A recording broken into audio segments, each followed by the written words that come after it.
On the news today, Presidency rejects Obi's call for Tinubu's resignation. On the foreign scene, Democratic Republic of Congo Ebola cases rise to 1,048. United States waives Iran sanctions for 60 days. And in sport, Messi breaks World Cup scoring record. And glad to have you join us. This is the news update at 12 on Dominion Television, Ibadan. I am Olusegun Fawale. The presidency has rejected a call by Peter Obi for President Bola Tinubu to resign, describing the demand as inappropriate under Nigeria's presidential system. Presidential spokesperson Bayo Onanuga said President Tinubu was elected for a fixed 4-year term and should be assessed by voters at the next election.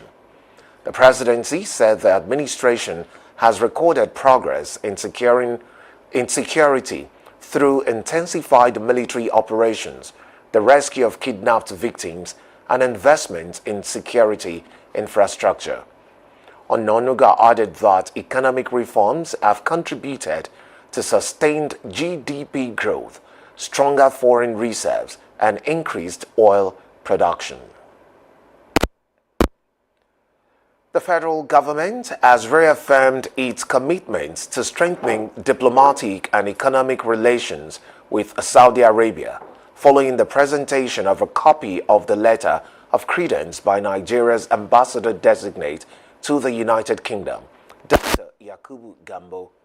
The presentation took place in Riyadh, where Ambassador Gambo met with Saudi Foreign Ministry Under-Secretary of Protocol Affairs, Ambassador Abdul Majid bin Rashid Al Samari, in a bid to become formally accredited as Nigeria's envoy to the kingdom.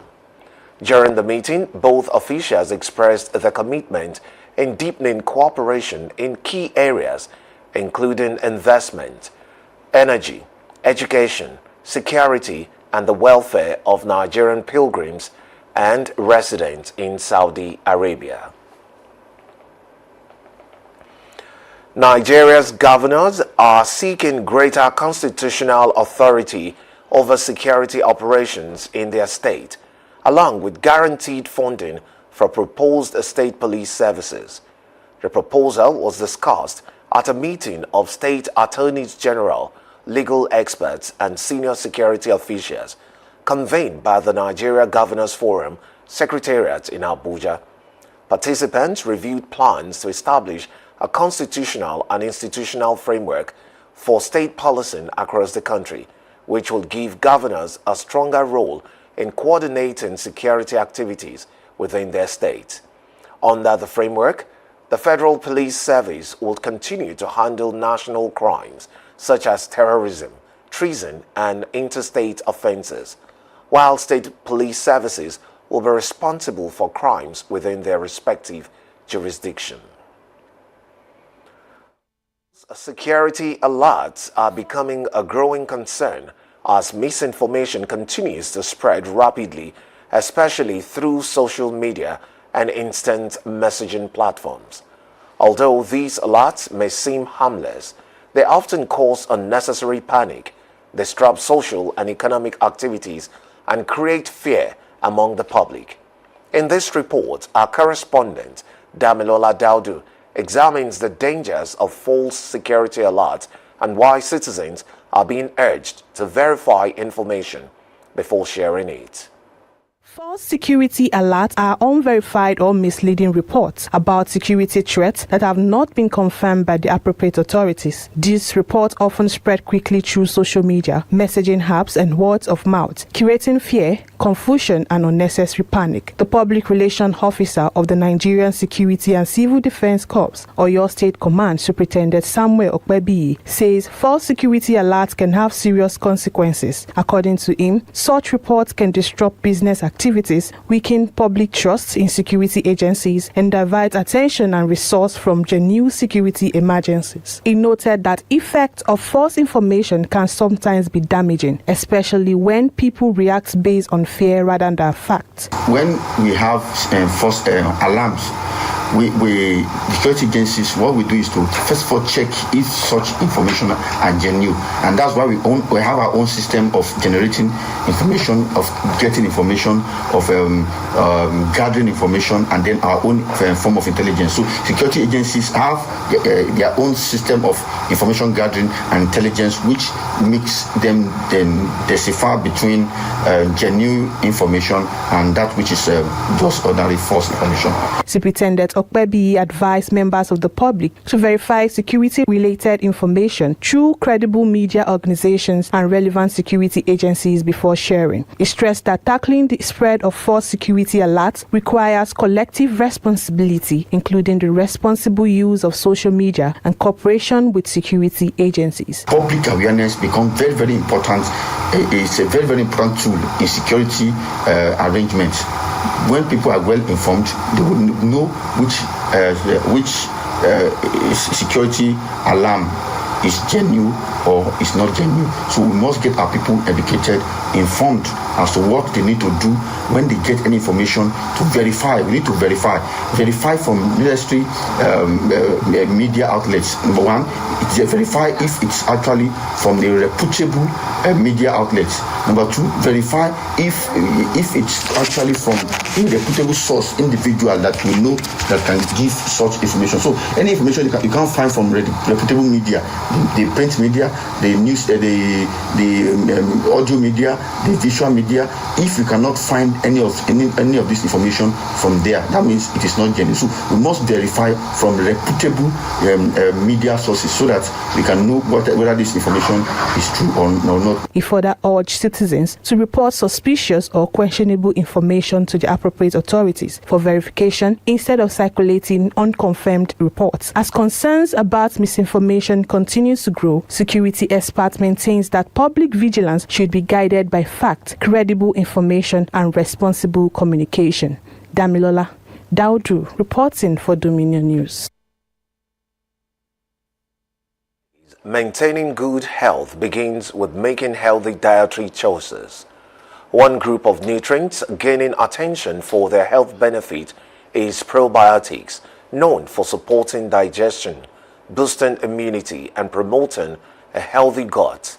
Our correspondent, once again, Damilola Daudu, examines the health benefit of probiotics in this report.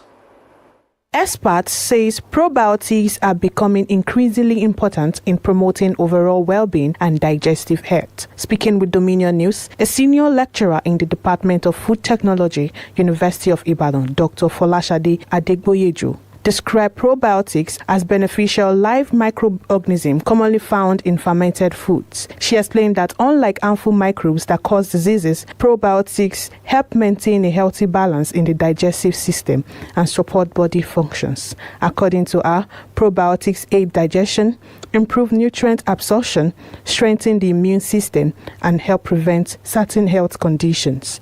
Live microorganisms. Generally, when you say microorganisms, it gives an idea of something dirty, something harmful. But probiotics are beneficial microorganisms that are found in some of the foods we eat, particularly in fermented products, some fermented foods. So probiotics are those foods that contain live microorganisms that are beneficial to the health.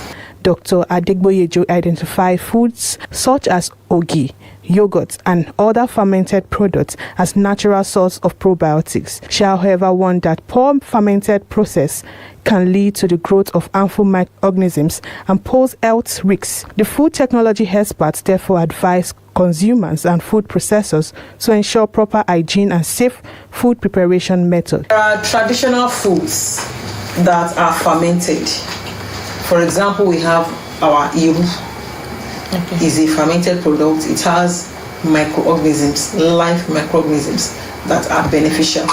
For example, we have lactobacillus species that are not the bad microorganisms. They are in Iru, for example. We also have our Ogi, we have yogurts, so some of those products that are allowed to ferment, they contain probiotics. She advised that regular consumption of probiotic-rich food can improve digestive health and contribute to the overall wellness. Damilola Daudu reporting for Dominion News.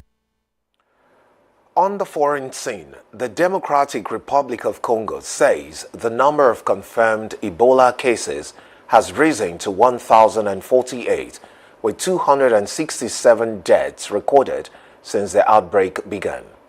Health authorities released the latest figures after the outbreak, surpassed 1,000 for the first time, highlighting the continued spread of the deadly virus. Health workers and international partners are maintaining surveillance treatment and vaccination programs to curb further transmission, while urging communities to cooperate with response teams as the fight against Ebola continues. Nepal's former finance minister Bishnu Prasad Paudel has been arrested on charges of money laundering as the country's Gen Z-backed government steps up a crackdown on alleged corruption under previous administration. Police said a senior leader of the Communist Party of Nepal, UML, and a key figure in the former KP Sharma Oli government, Paudel, was detained from a hotel in western Nepal. Police spokesperson Abi Narayan Kaful detailed that Paudel was taken to Kathmandu and will be handed over to the Department of Money Laundering investigation following his arrest months after Oli's government was toppled. The United States has waived sanctions on Iran for 60 days following the first round of talks under a new interim peace agreement with United States President Donald Trump warning that Washington will take action if Iran fails to meet its commitment under the deal. As Vice President J.D. Vance said, discussions with Iran officials in Switzerland had created a strong foundation for a permanent agreement. However, Iran denied reports that negotiations on its nuclear programs had begun. Mediators, Pakistan and Qatar, said both sides agreed on a roadmap aimed at reaching a final deal within 60 days. Similarly, the two sides approved a mechanism to end fighting in Lebanon between Israel and Hezbollah and establish a communication channel to protect commercial shipping through the Straits of Hormuz. And now talking sport. Lionel Messi has become the all-time leading scorer in World Cup history after scoring twice in Argentina's 2-0 Group J victory over Austria. The Argentine captain surpassed the previous record of 17 goals held by Brazilian legend Mata to set a new combined men's and women's World Cup scoring mark. The 38-year-old also extended a scoring streak to 6 consecutive World Cup matches and increased his tally to 5 goals at this year's tournament. Despite missing a penalty earlier in the match, Messi delivered another memorable performance in front of thousands of Argentina supporters in Dallas. You can visit our website on www.dominion.org.ng to watch us live and interact with us. You can also follow us across our social media platforms on Facebook, Instagram, TikTok, YouTube, and LinkedIn at Dominion Broadcast, and on X at Dominion Cast. And that ends the news update on Dominion Television. I am Olusegun Fawale. Thank you for watching. Good afternoon.